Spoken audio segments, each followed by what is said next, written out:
नमस्कार दोस्तों, एक बार आप सबका फिर से बहुत बहुत स्वागत है आप सभी के अपने YouTube चैनल डियर गुरुजी पर। तो यहाँ पर आप जितने लोग जुड़े हैं सबका स्वागत है, वेलकम है। जितने लोगों ने अभी तक टेलीग्राम ज्वाइन नहीं किया ज्वाइन कर ले for free PDF and for any doubt you can join me on Instagram. जल्दी से आप लोग फॉलो कर लीजिएगा, नीचे लिंक दिया गया है।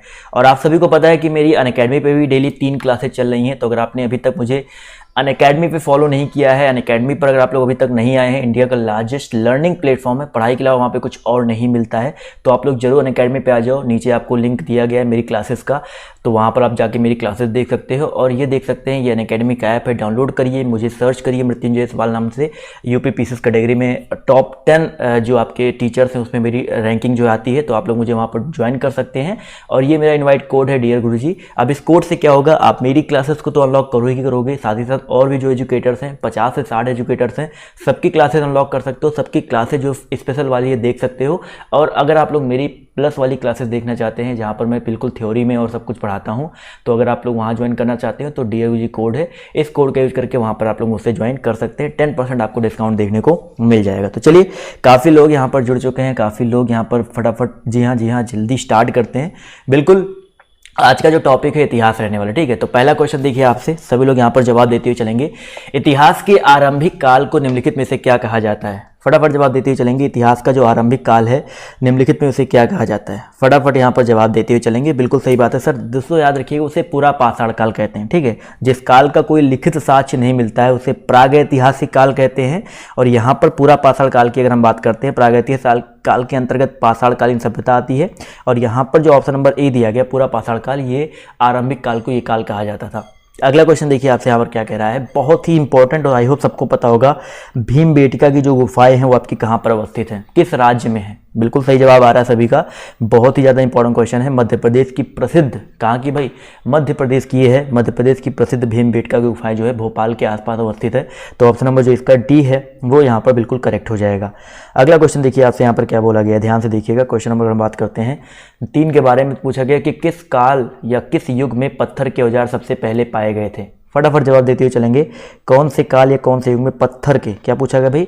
पत्थर के औजार जो है सबसे पहले पाए गए थे। देखिए पत्थर से अगर हम बात करते हैं तो पाषाण मतलब ही सबको पता होता है पत्थर होता है, लेकिन सबसे पहले जो है पूरा पाषाण में पाए गए थे। आरंभिक काल तो यही था ना, पूरा पाषाण। तो जितने लोग यहाँ पर पाषाण ऑप्शन नंबर बी जवाब दे रहे हैं वो लोग यहाँ पर बिल्कुल करेक्ट हो जाएंगे।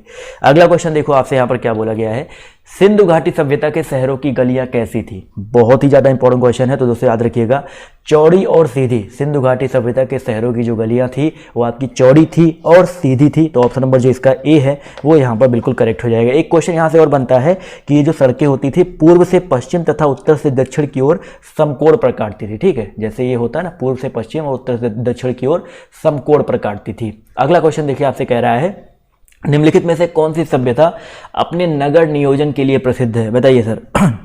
निम्नलिखित में से कौन सी सभ्यता जो है अपने नगर नियोजन के लिए फेमस है? तो दोस्तों याद रखिए यहाँ पर सिंधु घाटी सभ्यता ही जो है करेक्ट आंसर हो जाएगा। सिंधु घाटी सभ्यता की प्रमुख विशेषता ही था भाई नगर नियोजन को माना जाता है। तो यहाँ पर ऑप्शन नंबर जो इसका ए है यहाँ पर बिल्कुल करेक्ट हो जाएगा। हड़प्पा नामक, अगर हड़प्पा की अगर हम बात करते हैं, देखिए हड़प्पा काफ़ी लोग पेपर में आते हो, तो हड़प्पा सभ्यता जो है वो पुरास्थल सर्वप्रथम ज्ञात होने का इसको हड़प्पा सभ्यता के नाम से जानते हैं। हड़प्पा हो गया, मोहनजोदड़ो हो गया, सिंधु घाटी हो गया, सब कुछ धीरे धीरे आपको क्लियर हो जाएगा, बिल्कुल टेंशन मत लीजिएगा। अगला क्वेश्चन देखिए कह रहा है कि हड़प्पा और मोहनजोदड़ो की खंडहर निम्नलिखित में से किस नदी के तट पर पाए जाते हैं? क्वेश्चन नंबर 6 है। बिल्कुल सभी लोग कहते हैं जीके की तैयारी अच्छे से, जीके की तैयारी मैं इस बार ऐसी करवा रहा हूँ कि आप बहुत अच्छे नंबर जो है गेन करके आओगे।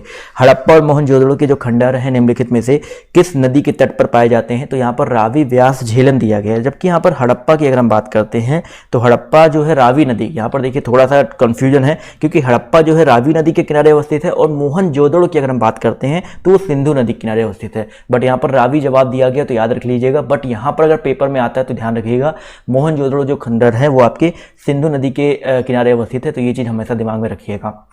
अगला क्वेश्चन देखिए आपसे क्या कह रहा है, सिंधु घाटी सभ्यता के निम्नलिखित स्थानों में से कौन सा स्थान सिंधु नदी के किनारे पर स्थित था? बताइए सर। क्वेश्चन नंबर 7 है, सिंधु घाटी सभ्यता के निम्नलिखित स्थानों में से कौन सा स्थान सिंधु नदी के किनारे पर अवस्थित था? और बिल्कुल सही बात है सर, मोहनजोदड़ो। अभी मैंने थोड़ी देर इसकी जस्ट पहले देखिए बता दिया ना कि मोहनजोदड़ो सिंधु नदी है, तो यहाँ पर भी क्या हो जाएगा सर, सिंधु नदी मोहनजोदड़ो। तो ऑप्शन नंबर जो इसका बी है यहाँ पर बिल्कुल करेक्ट हो जाएगा। क्लियर हो गया ना क्वेश्चन दोनों वाला। अगला क्वेश्चन देखिए कह रहा है सिंधु घाटी सभ्यता की लिपि कौन सी है। फटाफट जवाब देंगे सभी लोग। सिंधु घाटी सभ्यता की जो लिपि है कौन सी थी। दोस्तों सिंधु घाटी सभ्यता की जो लिपि है अभी तक ज्ञात नहीं हो पाई है, अज्ञात लिपि इसको बोलेंगे। तो ऑप्शन नंबर जो इसका सी है यहाँ पर बिल्कुल करेक्ट हो जाएगा। कभी कभी एक चीज़ वो पूछता है कि सिंधु घाटी सभ्यता से कि इसमें लिपि में क्या क्या मिला था, तो 64 मूल चिन्ह मिले थे, 250 से 400 तक अक्षर थे, सेल घड़ी की आयताकार मोहरे थी, बहुत सारे से मिले थे, लेकिन अभी तक इसको पढ़ा नहीं जा सका है, इसी वजह से इसको अज्ञात बोलते हैं। अगला क्वेश्चन देखिए कह रहा है मोहनजोदड़ो का जो स्थानीय नाम था वो क्या था। तो दोस्तों मोहनजोदड़ो का जो स्थानीय नाम था वो था रेगिस्तान का टीला या मृतकों का टीला। दोनों में लोग कंफ्यूज हो रहे हैं, ए और सी के जवाब आ रहे हैं, बट मृतकों का टीला जो करेक्ट हो जाएगा। जितने लोग ऑप्शन नंबर सी जवाब दे रहे हैं वो लोग यहाँ पर बिल्कुल करेक्ट रहेंगे। अब देखिए मोहनजोदड़ो यहाँ पर आया है तो इसके खोजकर्ता और कब खोज हुई थी ये पूछा जाता है। तो इसकी खोज हुई थी 1922 ईस्वी में। किसने खोज की थी भाई, रखालदास बनर्जी ने। ठीक है, तो यहाँ पे ये चीज याद रखिएगा, मृतकों का टीला माउंट ऑफ डेथ। तो ऑप्शन नंबर जो इसका सी है यहाँ पर बिल्कुल करेक्ट हो जाएगा।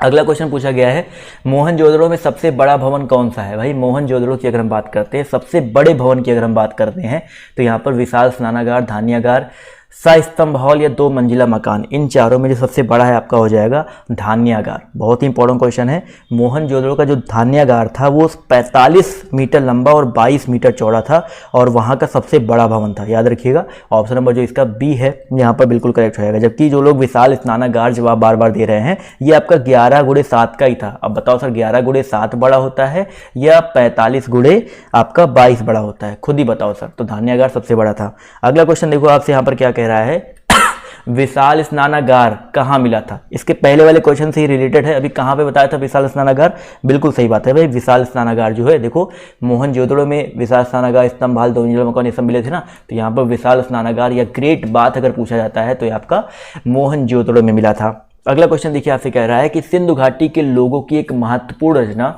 निम्नलिखित में से किसकी मूर्ति थी। बताइए सर, नटराज, बुद्ध, नृत्य करती हुई बालिका या नरसिम्हा। फटाफट जवाब देते हुए चलेंगे। तो साथियों याद रखिएगा सिंधु घाटी लोगों की एक महत्वपूर्ण रचना यहाँ पर जो हो जाएगा करेक्ट आंसर नृत्य करती हुई बालिका। नटराज नहीं होगा दोस्तों, नृत्य करती हुई बालिका जो है ये कांसे की निर्मित मूर्तियाँ थी। तो ऑप्शन नंबर जो इसका बी है यहाँ पर बिल्कुल करेक्ट हो जाएगा। अगला प्रश्न देखिए कह रहा है देवी माता का पूजा संबंधित थी। बताइए सर देवी माता का पूजा जो है किनकी सभ्यता से संबंधित था। जवाब देखिए यहाँ पर आना शुरू। देखिए कभी कभी देवी माता या मातृ देवी अगर आपके पेपर में दी जाए तो सेम चीज़ होता है। और ये जो है सिंधु घाटी सभ्यता के लोग जो है पूजा करते थे मातृ देवी की पूजा। तो ऑप्शन नंबर जो इसका सी है यहाँ पर बिल्कुल करेक्ट हो जाएगा। अगला क्वेश्चन देखिए आपसे क्या कह रहा है सिंधु घाटी सभ्यता का पत्तन नगर यानी कि बंदरगाह कौन सा है। फटाफट यहाँ पर जवाब देते हुए चलेंगे। सिंधु घाटी सभ्यता का जो पत्तन यानी कि बंदरगाह है वो आपका कौन सा है। तो दोस्तों याद रखिएगा इसका जो करेक्ट आंसर आपका हो जाएगा ऑप्शन नंबर बी यानी कि लोथल। जितने लोगों ने लोथल जवाब दिया है वो लोग यहाँ पर बिल्कुल करेक्ट हो जाएंगे। बहुत ही ज़्यादा इंपॉर्टेंट क्वेश्चन। लोथल कभी पूछा था कहाँ पे स्थित है, तो लोथल दोस्तों गुजरात जिले में भोगवा नदी के किनारे अवस्थित है। ठीक है, अगला क्वेश्चन देखो आपसे क्या कह रहा है लोथल नामक स्थान निम्नलिखित सभ्यताओं में से किसका जहाजी माल घाट था। बताइए सर लोथल नामक स्थान जो है अभी मैंने आपको बताया सर लोथल जो है गुजरात जिले में भोगवा नदी के किनारे अवस्थित है। बट यहाँ पर अगर हम बात करते हैं लोथल नामक स्थान जो है किसका जहाजी माल घाट था, तो सिंधु घाटी सभ्यता का। देखो पिछले क्वेश्चन से क्लियर करो, सिंधु घाटी सभ्यता का पत्तन नगर क्वेश्चन उल्टा करके दे दिया गया कि लोथल नामक नगर। तो यहाँ पर सिंधु घाटी जितने लोग जवाब दे रहे हैं वो लोग यहाँ पर बिल्कुल करेक्ट हो जाएंगे। अगला क्वेश्चन देखिए कह रहा है निम्नलिखित में से कौन सा सिंधु घाटी सभ्यता के एक बंदरगाह शहर माना जाता है। बताइए सर 16 नंबर क्वेश्चन है, फटाफट जवाब देते हुए चलेंगे। निम्नलिखित में से कौन सा सिंधु घाटी सभ्यता का एक बंदरगाह शहर माना जाता है।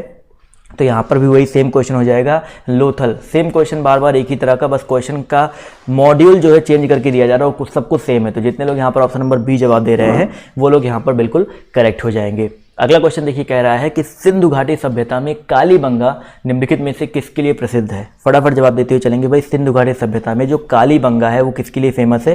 तो याद रखिए दोस्तों कालीबंगा जो है मिट्टी के पात्र। जी है दोस्तों, जितने लोग यहाँ पर ऑप्शन नंबर डी जवाब दे रहे हैं मिट्टी के पात्र इसके लिए फेमस है, तो ऑप्शन नंबर जो इसका डी है वो यहाँ पर बिल्कुल करेक्ट हो जाएगा। फटाफट यहाँ पर सभी लोग जवाब देते हुए चलेंगे, ज़्यादा से ज़्यादा क्वेश्चन करवाने का प्रयास करेंगे। सिंधु अर्थव्यवस्था की ताकत क्या थी।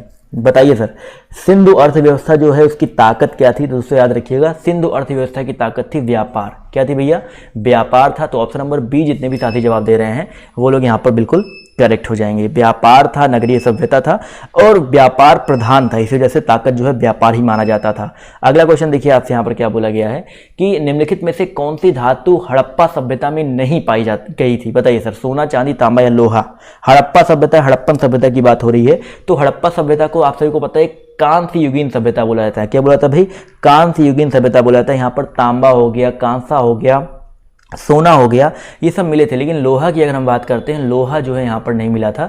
तो जितने लोगों ने ऑप्शन नंबर डी जवाब दिया है वो लोग यहाँ पर बिल्कुल करेक्ट हो जाएंगे। लौह युग की अगर हम बात करते हैं तो लौह युग का आरंभ जो है उत्तर वैदिक काल से हुआ था, लगभग 1000 ईसा पूर्व हुआ था, हड़प्पा सभ्यता से नहीं हुआ था। अगला क्वेश्चन देखो आपसे यहाँ पर क्या कह रहा है, ध्यान से देखिएगा। सोर्तगुई यानी कि सिंधु घाटी सभ्यता किस देश में? बताइए। सोर्तगुई, सिंधु घाटी सभ्यता को सोर्तगुई भी बोला जाता है। देख लीजिए, अगर मान लीजिए पेपर में ये आपका ये ना दिया जाए सिंधु घाटी सभ्यता, सिर्फ सोर्तगुई बोला जाए, तो सोर्तगुई या मुंडीगाक ये जो पुरास्थल हैं ये सिंधु घाटी सभ्यता से ही पुरास्थल संबंधित है। और ये जो है कौन से देश में? भाई सोर्तगुई की अगर हम बात करते हैं, सोर्तगुई की बात करते हैं तो ये अफगानिस्तान हो जाएगा। ठीक है, बहुत ही इंपॉर्टेंट क्वेश्चन है, अफगानिस्तान यहाँ पर जो है करेक्ट हो जाएगा। ठीक है, अगला क्वेश्चन देखिए आपसे यहाँ पर क्या पूछा गया, बहुत ही इंपॉर्टेंट है। अगला टॉपिक है भाई, वैदिक आर्यों का प्रमुख भोजन क्या था? फटाफट जवाब देते हुए चलेंगे। जो वैदिक आर्य थे उनका प्रमुख भोजन क्या था? जौ, चावल, दूध, इसके उत्पाद या चावल और दाल? तो इसको याद रखिएगा, जो वैदिक आर्य थे उनके जो मुख्य भोजन थे वो थे आपके दूध और इसके उत्पाद। ठीक है, तो जितने लोग यहाँ पर ऑप्शन नंबर बी जवाब दे रहे हैं, दूध और इसके उत्पाद, वो लोग यहाँ पर बिल्कुल करेक्ट हो जाएंगे। ऋग्वेद में भी आपको बताया गया कि दूध में जौ डालकर क्षीर पकाना और दही बनने वाले पनीर का उल्लेख जो है आपको ऋग्वेद में देखने को मिल जाएंगे, कभी कभी पेपर में पूछा जाता है। अगला क्वेश्चन देखिए, कह रहा है निम्नलिखित में से कौन सा अन्न मनुष्य द्वारा सबसे पहले प्रयोग होने वालों में से एक था? बताइए सर, सबसे पहले मनुष्य द्वारा प्रयोग होने वाला एक था। तो दोस्तों याद रखिएगा, सबसे पहले जौ, जिसको यव भी बोला जाता है, ऋग्वेद में इसका जो उल्लेख देखने को मिल जाएगा, सबसे पुराना वेद। तो अन्न द्वारा सबसे पहले इस जो है क्या बोलते हैं, अन्न का प्रयोग सबसे पहले दिया गया था। तो ऑप्शन नंबर जो इसका ए है वो यहाँ पर बिल्कुल करेक्ट हो जाएगा। अगला क्वेश्चन देखिए आपसे कह रहा है कि वैदिक लोगों द्वारा किस धातु का प्रयोग पहले किया गया था? बताइए सर, वैदिक लोगों द्वारा किस धातु का प्रयोग जो है पहले किया गया था? तो दोस्तों याद रखिएगा, चांदी, लोहा, सोना और तांबा में तांबा की, जी हाँ दोस्तों, ऋग्वैदिक जो लोग थे सर्वप्रथम तांबे का प्रयोग किया था उन्होंने। और ऋग्वेद में अयस नामक धातु का उल्लेख है, किंतु इसकी पहचान अभी तक नहीं हो पाई है। इसी वजह से कुछ विद्वान इसको तांबा मानते हैं, कुछ लोग कांसा मानते हैं। इसी वजह से यहाँ पर तांबा जो है लोग मानते हुए आ रहे हैं, इसके साक्ष्य ही देखने को मिलते हैं। अगला क्वेश्चन देखिए क्या कह रहा है, वेद शब्द का अर्थ क्या होता है? बताइए सर, वेद शब्द का जो अर्थ है क्या होता है? बहुत ही इंपॉर्टेंट चीज यहाँ पर दिया गया है, तो दोस्तों याद रखिएगा, वेद शब्द का मतलब होता है ज्ञान। क्या होता है भाई? ज्ञान होता है। तो ऑप्शन नंबर जो इसका ए है वो यहाँ पर बिल्कुल करेक्ट हो जाएगा। अगला क्वेश्चन देखिए आपसे कह रहा है कि किन 3 वेदों को संयुक्त रूप से वेद त्रयी कहा गया है? बहुत ही ज़्यादा इंपॉर्टेंट क्वेश्चन है, फटाफट जवाब देते हुए चलेंगे। किन 3 वेदों को संयुक्त रूप से वेद त्रयी कहा गया है? तो साथियों याद रखिएगा, इसका जो करेक्ट आंसर है आपका क्या हो जाएगा सर? ऋग्वेद, सामवेद और यजुर्वेद। इन 3 वेदों को संयुक्त रूप से क्या कहा गया भाई? वेद त्रयी कहा गया है। तो ऑप्शन नंबर जो इसका सी है यहाँ पर बिल्कुल करेक्ट हो जाएगा। अगला क्वेश्चन देखिए आपसे क्या कह रहा है, आर्य सभ्यता में मनुष्य के जीवन की आयु का आरोही क्रमानुसार निम्नलिखित चरणों में से कौन सा विकल्प सही है?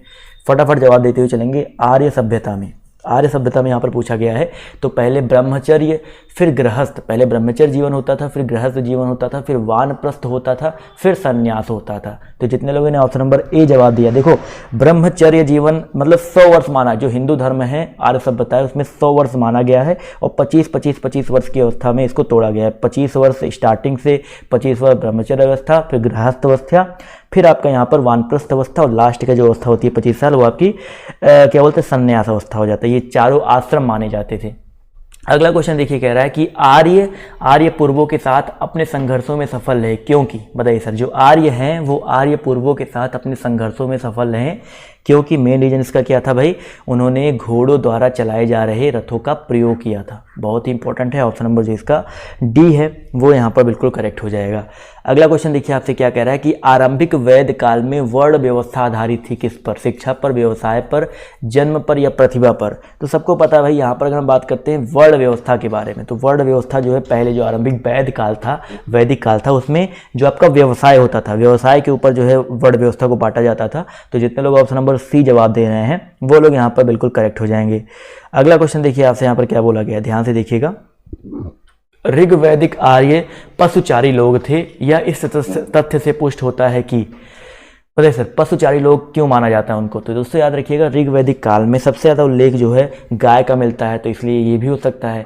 और अधिकांश युद्ध गायों के लिए लड़े गए थे, और पुरोहितों द्वारा दिया जाए जो उपहार था वो भी गाय था, ना कि जमीन था। तो यहाँ पर देखा है तो यहाँ पर ऑप्शन नंबर जो इसका डी है, उपयुक्त सभी, ये यहाँ पर जो है बिल्कुल करेक्ट हो जाएगा। क्लियर है? अगला क्वेश्चन देखिए आपसे क्या कह रहा है कि आर्यों को एक जाति कहने वाला पहला यूरोपियन कौन था? बताइए sir, very very important question है।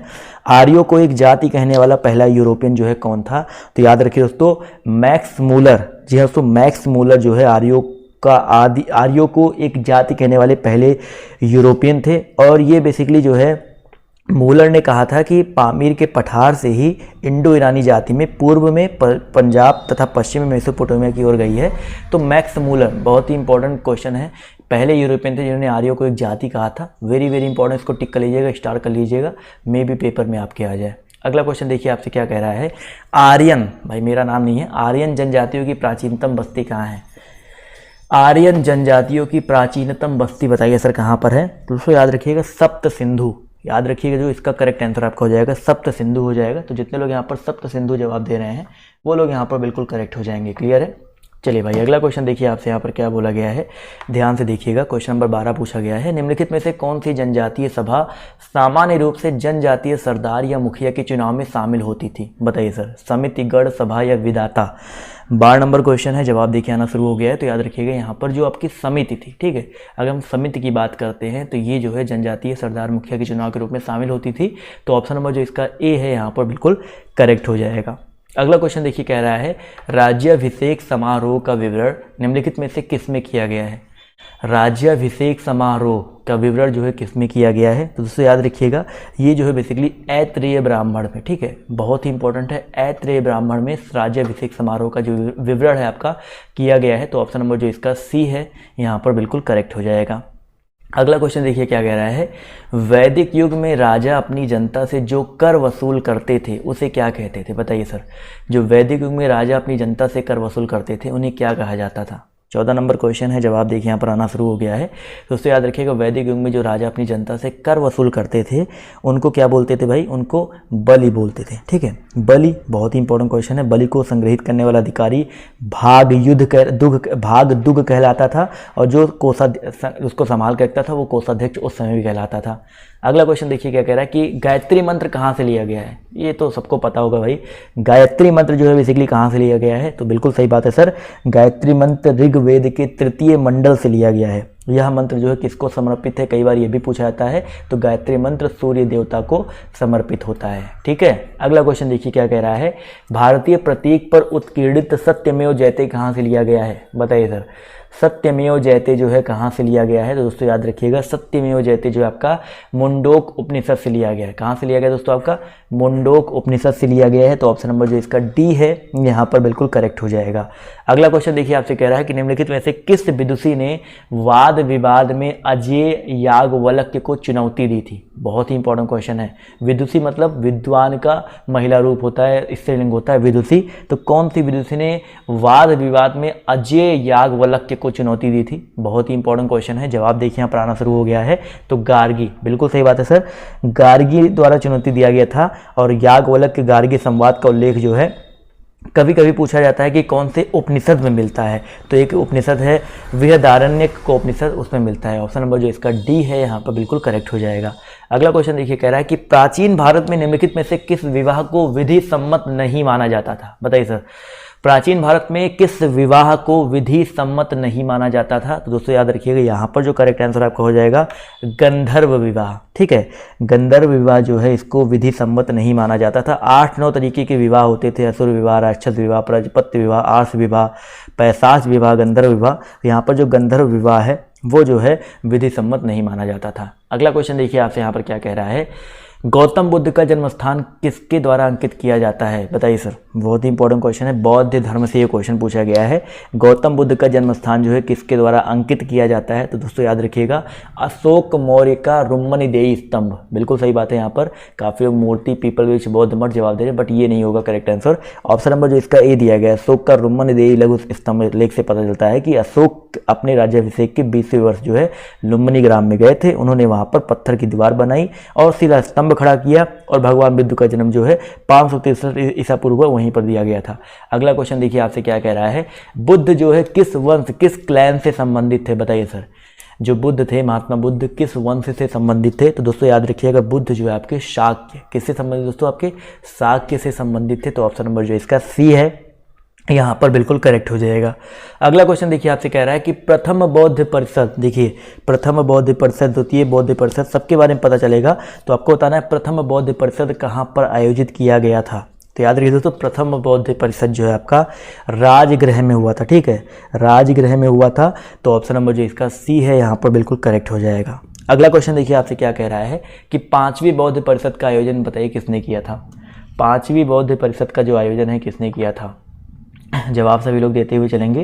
दोस्तों याद रखिएगा, पांचवी जो बौद्ध परिषद था उसका आयोजन यहाँ पर हम बात करते हैं राजा मिंडन के संरक्षण में हुआ था। लेकिन यहाँ पर देखिए ऑप्शन में कुछ आपके वैसे कुछ दिए नहीं गए हैं, म्यांमार में हुआ था, बट यहाँ पर ना तो अशोक होगा, ना तो हर्ष होगा, ना तो कनिष्क होगा, ना तो बिंदुसार होगा। तो इसको हटाई दो, इस क्वेश्चन को स्टार कर लो। याद रखिएगा दोस्तों, इसका जो आयोजन जो है राजा मिंडन, ठीक है, उनके संरक्षण में हुआ था। तो ये तो गलत हो जाएगा। अगला क्वेश्चन देखिए कह रहा है कि बुद्ध का ज्ञान, बुद्ध का अर्थ क्या होता है? बताइए सर, बुद्ध का जो अर्थ है आपका क्या होता है? सभी को बताया ना, 6 वर्षों की साधना के बाद 35 वर्ष की अवस्था में पीपल वृक्ष के नीचे सिद्धार्थ को किसकी प्राप्त हुई थी? ज्ञान की प्राप्ति हुई थी। और ज्ञान की प्राप्ति होने के बाद से इनका नाम बुद्ध पड़ा था। तो यहाँ पर क्या हो जाएगा? ज्ञान प्राप्ति। ऑप्शन नंबर जो इसका ए है यहाँ पर बिल्कुल करेक्ट हो जाएगा। अगला क्वेश्चन देखिए आपसे कह रहा है, निम्नलिखित में से बौद्ध साहित्य की पहचान कीजिए। क्वेश्चन नंबर 6 में आप सभी को बौद्ध साहित्य की पहचान करना है। तो यहाँ पर याद रखिएगा त्रिपिटक, यहाँ पर जो ऑप्शन नंबर ए दिया गया त्रिपिटक, ये जो है बौद्ध साहित्य है। त्रिपिटक में आपका सुत्त पिटक, विनय पिटक और अभिधम्म पिटक आता है। तो ऑप्शन नंबर जो इसका ए है यहाँ पर बिल्कुल करेक्ट हो जाएगा। अगला क्वेश्चन देखिए आपसे कह रहा है कि बौद्ध धर्म ने समाज के 2 वर्गों को अपने साथ जोड़कर एक महत्वपूर्ण प्रभाव छोड़ा था। ये कौन कौन से वर्गों को अपने साथ जोड़ा था? तो याद रखिए दोस्तों, स्त्रियों को जोड़ा था और शूद्रों को। ठीक है, इन 2 वर्गों को अपने साथ जोड़ करके एक महत्वपूर्ण प्रभाव छोड़ा था। तो ऑप्शन नंबर जो इसका डी है वो यहाँ पर बिल्कुल करेक्ट हो जाएगा। अगला क्वेश्चन देखिए आपसे क्या कह रहा है कि बुद्ध ने अपना पहला प्रवचन कहाँ पर दिया था? बताइए सर, बुद्ध ने अपना पहला प्रवचन कहाँ पे दिया था? सबको पता है वाराणसी में दिया था। कहाँ पर? सारनाथ में, वाराणसी के सारनाथ में दिया था।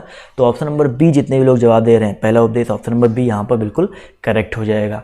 अगला क्वेश्चन देखिए आपसे क्या कह रहा है, बौद्ध धर्म निम्नलिखित में से किन मतों पर विश्वास करता है? बताइए सर, बौद्ध धर्म जो है किन मतों पर विश्वास करता है? पहला कह रहा है दुनिया दुखों से भरी है, बिल्कुल सही बात है। लोगों का दुख उनकी इच्छाओं के कारण होता है, ये भी बिल्कुल सही बात है। यदि इच्छाओं पर काबू पा लिया जाए तो निर्वाण मिल जाता है, तो ये भी बिल्कुल सही बात है। लेकिन चौथा ऑप्शन देखिए, ईश्वर और आत्मा के अस्तित्व को स्वीकार करना चाहिए। उन्होंने ऐसा कभी नहीं कहा है, उन्होंने ईश्वर और आत्मा के अस्तित्व को नहीं स्वीकारा है। तो यहाँ पर ऑप्शन नंबर जो इसका सी दिया गया है, ए बी सी। बौद्ध धर्म जो है अनीश्वरवादी और अनात्मावादी, यानी कि आत्मा को नहीं मानता है। अगला क्वेश्चन देखिए आपसे क्या कह रहा है कि धातु से बने सिक्के सबसे पहले प्रकट हुए थे? बताइए सर, क्वेश्चन नंबर 10 है, सभी लोग जवाब देते हुए चलेंगे। धातु से बने सिक्के सबसे पहले किसके काल में प्रकट हुए थे? तो दोस्तों याद रखिएगा, बुद्ध के काल में। ठीक है, बुद्ध के काल में जो सबसे पहले प्रकट हुए थे। तो ऑप्शन नंबर जो इसका सी है वो यहाँ पर बिल्कुल करेक्ट हो जाएगा। बुद्ध के काल में जो सिक्के हुए थे उनको पंचमार्क या आहत कहा जाता था। ठीक है, आहत या आहत बोलते हैं इसको, आहत या पंचमार्क बोला जाता था बुद्ध काल में जो सिक्के हुए थे। अगला क्वेश्चन देखिए कह रहा है कि प्रारंभिक बौद्ध धर्म ग्रंथों की रचना किसमें की गई थी? बताइए सर, प्रारंभिक बौद्ध धर्म ग्रंथों की रचना जो है किसमें की गई थी? तो याद रखिएगा पाली में। पहले तो पाली भाषा चलती थी ना, तो यहाँ पर पाली पाठ, ऑप्शन नंबर जो इसका बी दिया गया है यहाँ पर बिल्कुल करेक्ट हो जाएगा। अगले प्रश्न का जवाब देंगे सभी लोग। आरंभ बौद्ध साहित्य जो है किस भाषा में रचे गए थे? आरंभ बौद्ध साहित्य जो है आपके किस भाषा में रचे गए थे? तो साथियों याद रखिएगा, यहाँ पर जो करेक्ट आंसर आपका हो जाएगा वही सेम क्वेश्चन रिपीट हुआ। तो पाली, यहाँ पर जितने लोग ऑप्शन नंबर ए जवाब दे रहे हैं वो लोग यहाँ पर बिल्कुल करेक्ट हो जाएंगे। अगला क्वेश्चन देखिए कह रहा है, निम्नलिखित में से कौन सा एक भारत में उत्पन्न सबसे बाद वाला बौद्ध धर्म ग्रंथ है? बताइए सर, सबसे बाद वाला बौद्ध धर्म का ग्रंथ कौन सा है? जवाब देखिए यहाँ पर आना शुरू हो गया। दोस्तों याद रखिएगा यहाँ पर जो करेक्ट आंसर आपका क्या हो जाएगा, 30 नंबर क्वेश्चन का करेक्ट आंसर आपका हो जाएगा वामसाथ पाकसिनी। ठीक है, ऑप्शन नंबर जो इसका डी दिया गया है वामसाथ पाकसिनी, ऑप्शन नंबर डी यहाँ पर बिल्कुल करेक्ट हो जाएगा। अगला क्वेश्चन देखिए आपसे यहाँ पर क्या कह रहा है कि बौद्ध धर्म में बुल का संबंध बुद्ध के जीवन की किस घटना से है? बताइए सर, बौद्ध के संदर्भ में जो बुल का संबंध, देखिए बुल मतलब साढ़ होता है, साढ़ का जो संबंध है याद रखिएगा बुद्ध के जन्म से है। घोड़ा का संबंध गृह त्याग से है, कभी कभी पूछा था। पीपल का संबंध उनके बोध वृक्ष यानी कि उनके ज्ञान से है। और पद चिन्ह का संबंध जो है निर्वाण से है। और स्तूप का जो संबंध उनके मृत्यु से है। अगला क्वेश्चन देखो आपसे यहाँ पर क्या बोला गया है कि बुद्ध को प्रबोध कहाँ प्राप्त हुआ था? बताइए सर, बुद्ध को जो प्रबोध है यानी कि ज्ञान जो है कहाँ पे प्राप्त हुआ था? तो प्रबोध जो है दोस्तों याद रखिएगा बोध गया में एक पीपल के वृक्ष के नीचे। ऑप्शन नंबर जो इसका बी है यहाँ पर बिल्कुल करेक्ट हो जाएगा। अगला क्वेश्चन देखिए आपसे यहाँ पर क्या बोला गया है कि भैया बुद्ध धम्म और संघ मिलकर क्या कहलाते थे?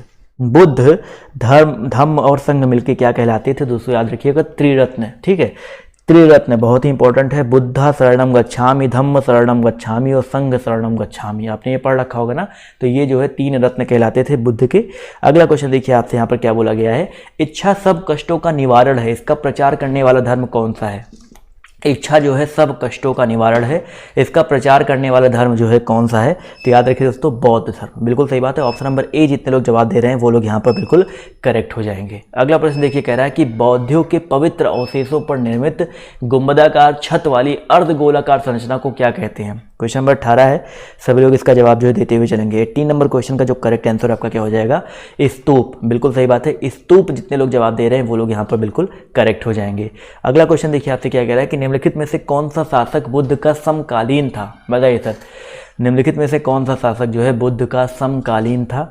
तो यहाँ पर याद रखिएगा इसका जो करेक्ट आंसर आपका क्या हो जाएगा? बुद्ध का समकालीन देखो यहाँ पर बिंबिसार भी था, देखो बिंबिसार भी था और अजातशत्रु भी था। ठीक है, दोनों याद रखिएगा, बिंबिसार और अजातशत्रु दोनों थे। महापद्मनंद और उदयन नहीं थे। तो यहाँ पर 2 ऑप्शन मतलब कूट देना चाहिए था, बट कोई बात नहीं, याद रखिएगा अजातशत्रु भी थे और बिंबिसार भी थे। अगला क्वेश्चन पूछा गया है कि बुद्ध की मृत्यु जो है किस वर्ष हुई थी? बताइए सर, बुद्ध के जन्म के बारे में मैंने आपको बता ही दिया है, अब बुद्ध की मृत्यु बतानी है और जवाब यहाँ पर सभी लोग देते हुए चलेंगे। तो 80 साल की अवस्था में 563 में तो जन्म हुआ था, 483 ईसा पूर्व। ठीक है, ऑप्शन नंबर ए जितने लोग जवाब दे रहे हैं वो लोग यहाँ पर बिल्कुल करेक्ट हो जाएंगे। अगला क्वेश्चन देखिए आपसे क्या कह रहा है कि कौन सा स्थान गौतम बुद्ध से संबंधित नहीं है? सारनाथ, कुशीनगर, बोधगया, पावापुरी। फटाफट जवाब देते हुए चलेंगे। देखो सारनाथ में पहला भाषण दिया था, बोधगया में ज्ञान की प्राप्ति हुई थी। और यहाँ पर हम बात करते हैं पावापुरी के बारे में, तो पावापुरी जो है यहाँ पर महावीर स्वामी जी की जो मृत्यु हुई थी। तो यहाँ पर जो ऑप्शन नंबर डी है ये संबंधित नहीं है। ठीक है, तो ऑप्शन नंबर जो इसका डी है यहाँ पर करेक्ट हो जाएगा। अगला क्वेश्चन देखिए आपसे क्या कह रहा है, भारतीय इतिहास के निम्नलिखित युगों में से किसके दौरान क्षत्रिय एक विशिष्ट पहचान रखते थे? बताइए सर, किस युग में क्षत्रिय जो है एक विशिष्ट पहचान रखते थे? यहाँ पर याद रखिएगा, यहाँ पर जो बुद्ध का युग था, बुद्ध के युग में जो क्षत्रिय थे एक विशिष्ट पहचान रखते थे। बहुत ही इंपॉर्टेंट है, याद रखिएगा। ऑप्शन नंबर जो इसका ए है यहाँ पर बिल्कुल करेक्ट हो जाएगा, क्योंकि इनके काल में ज़्यादातर जो आपके शासक थे वो क्षत्रिय कुल से ही संबंधित थे। अगला क्वेश्चन देखिए आपसे क्या कह रहा है, महावीर कौन थे? बताइए सर, 23 नंबर क्वेश्चन है, महावीर जो है कौन थे? तो महावीर की अगर हम बात करते हैं, महावीर जैन धर्म के 24वें तीर्थकर थे। सबको पता है भाई 24वें तीर्थकर कौन थे? भाई जैन धर्म के यही थे। 23वें तीर्थकर आपके पार्श्वनाथ जी थे। अगला क्वेश्चन देखिए आपसे यहाँ पर क्या पूछा गया है, भारत में जैन धर्म का संस्थापक कौन है? भारत में जैन धर्म का संस्थापक कौन है? जवाब देखिए यहाँ पर आना शुरू हो गया है। तो याद रखिएगा, भारत में दोस्तों जैन धर्म के संस्थापक आपके महावीर स्वामी जी है। तो ऑप्शन नंबर जो इसका बी है यहाँ पर बिल्कुल करेक्ट हो जाएगा। अगला क्वेश्चन देखिए आपसे क्या कह रहा है, जैन धर्म का पहला तीर्थकर जो है किसे माना जाता है? फटाफट जवाब देते हुए चलेंगे। जैन धर्म का पहला तीर्थकर किसको माना जाता है? तो याद रखिए दोस्तों, पहला तीर्थकर जो है आपके पार्श्वनाथ जी थे। ठीक है, पार्श्वनाथ जितने पहला तीर्थकर पूछा गया ना, माफ़ कीजिएगा, पार्श्वनाथ तो 23वें थे। यहाँ पर पहले ऋषभदेव, बिल्कुल सही बात है, गलती से हो गई मिस्टेक भाई, ऋषभदेव जो है पहले तीर्थकर थे। तो ऑप्शन नंबर जो इसका सी है यहाँ पर बिल्कुल करेक्ट हो जाएगा। अगला क्वेश्चन देखो आपसे यहाँ पर क्या बोला गया है, क्वेश्चन नंबर आपके यहाँ पर 26, वर्धमान महावीर ने परिनिर्वाण जो है कहाँ पर प्राप्त किया था? थोड़ी देर पहले मैंने बताया था ना, महावीर स्वामी जी की जो मृत्यु है कहाँ पे हुई थी? तो बताइए सर, फटाफट जवाब देते हुए चलेंगे। और बिल्कुल सही जवाब आ रहा है सर, महाजनपद मल्ल की राजधानी ये थी पावापुरी। पावापुरी में जो इनकी मृत्यु हुई थी, महापरिनिर्वाण जो यहीं पर प्राप्त किया था। तो ऑप्शन नंबर जो इसका ए है यहाँ पर बिल्कुल करेक्ट हो जाएगा। अगला क्वेश्चन देखिए, कह रहा है कि जैन साहित्य को क्या कहते हैं। बताइए सर, जो जैन साहित्य है इसको क्या कहा जाता है। तो भाई त्रिपटक, अंग, आर्य सूत्र या वेद या आपका अंग। तो दोस्तों याद रखिएगा, जैन साहित्य को आगम सिद्धांत या अंग कहा जाता है। 12 अंग, 12 उपांग, 10 प्रकीर्ण, 6 छेद सूत्र, 4 मूल सूत्र और अन्य योग सूत्र आते हैं। और इन बौद्ध साहित्य को जो है जैन साहित्य को अंग कहा जाता है। और अगर बौद्ध साहित्य आता है तो उनको त्रिपटक बोला जाता है। तो दोनों अलग अलग चीज़ें हैं, त्रिपटक बौद्ध को, अंग जैन को। अगला क्वेश्चन देखिए, आपसे यहाँ पर कह रहा है कि प्राचीन भारत का प्रसिद्ध वह शासक कौन था जिसने अपने जीवन के अंतिम दिनों में जैन धर्म अपना लिया था। बताइए सर, 28 नंबर क्वेश्चन है, जवाब देते हुए चलेंगे। तो याद रखिए दोस्तों, यहाँ पर जो करेक्ट आंसर आपका क्या हो जाएगा, अपने जीवन के अंतिम दिनों में जैन धर्म अपनाया था ना। तो यहाँ पर देखिए, अशोक ने तो अपनाया था, लेकिन अपने जीवन के अंतिम दिनों में दोस्तों जैन धर्म ने अपनाया था। सॉरी, क्या बोलते हैं, जैन धर्म, अशोक ने तो बौद्ध धर्म अपनाया था। समुद्रगुप्त, बिंदुसार भी जो है बौद्ध धर्म से संबंधित है। लेकिन अगर हम बात करते हैं चंद्रगुप्त के बारे में, तो इन्होंने अपने अंतिम समय में जैन धर्म जो है अपना लिया था। तो ऑप्शन नंबर जो इसका सी है यहाँ पर बिल्कुल करेक्ट हो जाएगा। अगला क्वेश्चन देखिए, आपसे पूछा गया है कि दक्षिण भारत में प्रसिद्ध जैन केंद्र कहाँ पर अवस्थित है। फटाफट जवाब देते हुए चलेंगे। दक्षिण भारत में प्रसिद्ध जैन केंद्र जो है कहाँ पर अवस्थित है। 29 नंबर क्वेश्चन है, फटाफट जवाब देते हुए चलेंगे। तो दोस्तों याद रखिएगा, श्रावण बेलगोला। ठीक है, ऑप्शन नंबर जो इसका डी है यहाँ पर बिल्कुल करेक्ट हो जाएगा। जितने भी लोग यहाँ पर श्रावण बेलगोला जवाब दे रहे हैं वो लोग यहाँ पर बिल्कुल करेक्ट हो जाएंगे। क्लियर है, चलिए भाई अगला क्वेश्चन। तो ये रहे आज के कुछ आपके इंपॉर्टेंट क्वेश्चंस। तो आज की क्लास कैसी लगी कमेंट करके जो बताइएगा। टेलीग्राम पर जुड़ जाइए, जहाँ पर आपको पीडीएफ और इंपॉर्टेंट चीज़ें देखने को मिल जाएंगी। तो फटाफट आप लोग वीडियो को लाइक और शेयर कर दीजिए। स्टार्ट तो भी, बाय, टेक केयर, जय हिंद, जय भारत।